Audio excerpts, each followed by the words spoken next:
Okay, so we're going to go over how to assign a notary to an order. Once you have first your customer entered, then once you have your customer entered, you can enter orders. Once the order is entered, it hits the board. It hits the scheduling board. It goes into a little pre-queue section where you can kind of just double check the orders if you need to. And it'll start texting out in there.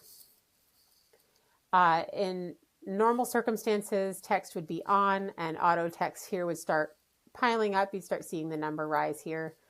But I'll go over what this kind of looks like here in each of these columns. So here we have our ID number. So this is our order number here. This is the customer order. This is which company it is that entered the order or that we put the order under. Just kind of their name, whether or not there's a lender. And then we have our flags here. So this flag, it's automatically turned red because it's considered like a same day appointment. It's scheduled for April 30th at 3 a.m. So it automatically marked it as red since it has today's date. If it were for May 1st, it would show up as yellow for tomorrow. If it's for a future date, it's green. So I can change the color here. You can kind of see what it looks like. So it would change, based off of, you can change it yourself too. If you don't want it to be red, you can change it. But generally speaking, if it's a same day order, it'll enter up as red. If it's for tomorrow, it'll be yellow. Anything else will be green. We do have other flags here you can click.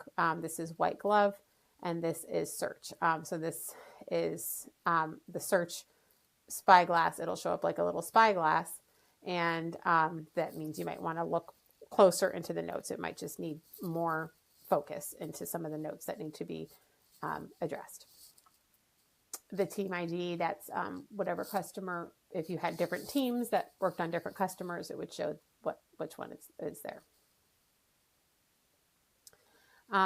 It shows the order open date and then the date it's scheduled for and where it's located. And it shows whether or not docs are uploaded here. This text column here will kind of give you an idea of what texts have been sent. This auto text section here, that's the text that will automatically start sending once the order is placed on the board, as long as you have text active in the customer profile, and auto text here is turned on. Right now I have it turned off since it's a testing environment. I don't want it to text to actual notaries. So it's off right now, but it can be clicked to be turned on and then it would start texting. And then you have your borrower here. This is how you could click into the order. Anywhere on the site where you see this, you can click on it and get into the order. Back here, so we have our auto text and then we have these texts. This is manual texting, which can be found. So say that auto texts have sent and maybe you want to send out another text for maybe like $5, $10 more. You could manually text out and I'll show you that within the order. Quotes right here. This is where once the notaries receive the texts and any of the texts that you send, they might be able to they'll put in a bid. We can call it a bid or a quote. If they don't like the base fee that it's being sent out, they can put in their bid. Maybe it's 50, 60, whatever. But what would happen is it'll show up. There'll be a little red number here. There'll be a little red number here, and then you'll know you have 1, 2. However many quotes you have, it'll turn the number red here, and you can click on that, and it would take you to the quotes page. And normally the quotes would show up here. It'll show the notary name, their kind of their distance, and their fee that they're requesting. And you may assign notaries from there once their quotes are in there as well. But another way to see quotes is going into the auto text plan. What's great about going into the auto text plan with quotes is that there's a little, usually if there was quotes here, you'd be able to see, and there's a little place to put notes underneath it. But those are the two places that if you have quotes, you can see them in quotes and in auto text plan. And just to recap, auto texts are automatically sent, and they'll start accumulating based off of how many texts they sent. And then these, this would be your manual texting if maybe auto text is finished. So the order will go into pre-queue and text out for a while. If it doesn't get grabbed, it doesn't get grabbed by a notary, there's no bids, or there are bids, those would all fall. That's what's going to happen in pre-queue. Once they're done texting, they usually turn a blue color.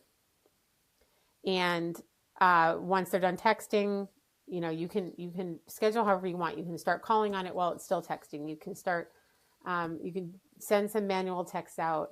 It's pretty much up to you, but I'm just showing you the features. So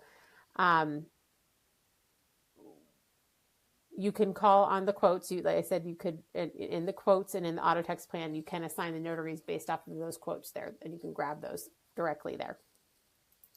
But within the order, to do more manual type scheduling, you would go under the notary info tab here. You can kind of get an idea of fees and stuff there.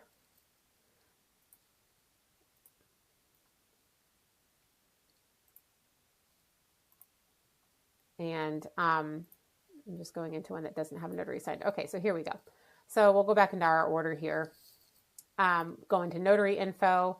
We can kind of see what the fee range is here, what our average fee might be for a refi, in Fairbanks, and in and around Fairbanks, Alaska. That's how this works here. So you can go into quotes and text, which will also just take you to the quote page. But it'll also show you, it'll take you to any quotes that would be up there, or they would be up in this section here. But you can also, this is where I was talking about manually texting. So the auto text will run at your base fee, and then it'll stop. And then after that, if you wanted to do some manual text rounds, you could go here and maybe just add to the fee and override it, and maybe shoot out another round of text manually to see if somebody will take it for that fee. And you would just go into each of these and click on all of these and click send. I don't want to send actual text, so I won't do that for this right now. But that's how you would go through. You would go through each distance and select any notaries you want to text at that higher fee and click send. And it would track here who sent how many texts and at what fee and when. And that would also go into the tracking in here on the order. So you could see that documented there. Okay, so that's manual texting. If the other option for scheduling is to go into this new notary search, and this will bring up the list of notaries in the database within a 100-mile radius of that location, and you can go down and call them from this list here. You can, we'll go through this a little bit here. So we have our notary name here. These are what we call power buttons. Let's say I called Shane and I got a voicemail. I could click on this button and it would just kind of gray him out and also document. It would document in the order that I left Shane a voicemail. So it punches it into the notes. Decline is if they decline the appointment completely. An appointment is if maybe they're booked. So that would put them as booked. So those are your options, and you can click on those to help document and keep track of who you've called or texted. So those are the power buttons here. You can also see them if you click in the notary's profile. You can see them up here and use those.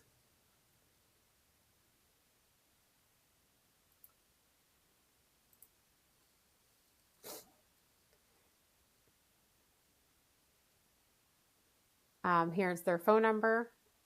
This is the history, the signing history they've had. So this is all-time history within CloseClear that they've done signings. This is their open appointments. So you can kind of see what appointments they might have here. This is whether or not they are bilingual or not. You can filter out by bilingual. This shows if you drag your mouse over their language, it says Spanish. So it kind of just lets you know what language they speak if you needed to try to find somebody bilingual.